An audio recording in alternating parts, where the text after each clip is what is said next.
میں نے NA-185 ڈیرہ غازی خان سے میں نے اپنے پیپر جمع کرائے ہیں اور وہاں سے الیکشن لڑ رہی ہوں. پہلے میرے وکیل کو جو ہے وہ ابڈکٹ کیا گیا، پھر میں نے دوسرا وکیل کیا گیا، میرے وکیل کو بھی ہراس کیا گیا اور اس کو پکڑنے کی کوشش کی گئی.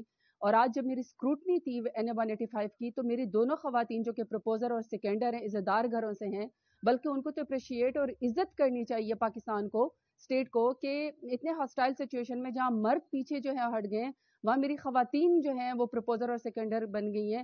آج ان کو آر او کے دفتر سے جو ہے وہ اریسٹ کر لیا گیا. مجھے نہیں سمجھ آ رہی کہ میں ان کے گھر والوں کو کیا جواب دوں گی اور ان کے اوپر کیا جو ہے وہ گزر رہی ہوگی. دوسرا جو میری وہ ہے PP-288 کے جو میرے MPA ہیں اخوان ہمایوں رضا، ان کے جو پروپوزر اور سیکنڈر ہیں وہ لائر ہیں. ان لائرز کے اوپر پرچے کر دیے گئے اور اب اسکروٹنی ان کی نہیں ہو رہی، ان کو آر او دفتر نہیں جانے دیا جا رہا کیونکہ اگر وہ جائیں گے تو وہ اریسٹ کر لیے جائیں گے. پورا ڈیرہ غازی خان جو اس وقت آر او کا دفتر ہے، جو کیمپس ہے، وہ بیسکلی سارا کا سارا جو ہے وہ اتنی بڑی نفری سے بھرا ہوا ہے صرف مجھے جو ہے وہ اریسٹ کرنے کے لیے. میری اپیل الیکشن کمیشن سے کہ آپ کا جو عملہ ہے وہ یرغمال ہے، وہ ہمارے ساتھ انصاف نہیں کر سک رہا. اگر میرے پروپوزر اور سیکنڈر خواتین جو ہیں وہ اریسٹ ہو گئی ہیں، مجھے وہاں نہیں پیش ہونے دیا جا رہا، میرے وکیل کو ہراس کیا جا رہا ہے، تو اس طرح کی سچویشن میں ہم سے کیا انصاف ہوگا؟ حالانکہ ملک نے تو بڑھنا ہی فری اینڈ فیئر الیکشن کے ذریعے. اور میرے جو مخالف ہیں نون لیگ والے، آپ میرا مقابلہ نہیں کر سکتے ہیں میدان میں. آپ مجھ سے اتنا ڈرتے ہیں کہ کبھی میرے اوپر 10,000 سے زیادہ آپ نے پتہ نہیں کیا کیا میرے اوپر پرچے کرا دیے ہیں، اور پرچے کے بعد آپ کا دل نہیں بھرا تو آپ لوگوں نے میرے پروپوزر اور سیکنڈر کو اٹھا لیا ہے، میرے وکیل کو آپ ہراس کر رہے ہیں.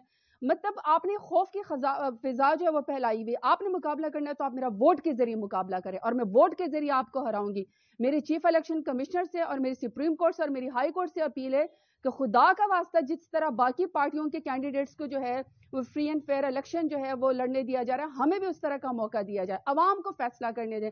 لیکن اس طرح ہراس کر کے ہماری عزتوں کے اوپر ہاتھ ڈال کے خدا کا واسطہ ہمیں اس طرح جو ہے وہ ٹیررائز نہ کیا جائے، ہمیں ہراس نہ کیا جائے، اور ہمارے کاغذات نامزدگی جو ہے وہ میرے ایکسیپٹ کر لیے جائیں اور ہمیں الیکشن کا موقع دیا جائے، پھر جو عوام فیصلہ کرے گی. لیکن میں آپ بتا رہی ہوں اپنے مخالفین کو کہ میں میدان میں آپ کو پچھلی دفعہ میں نے 37,000 کی لیڈ سے ہرایا تھا، انشاءاللہ میں اس دفعہ نون لیگ آپ کو جو ہے 1,37,000 ووٹوں سے ہراؤں گی. اللہ میرے ساتھ ہے، ڈیرہ غازی خان کے عوام میرے ساتھ ہیں. بہت شکریہ.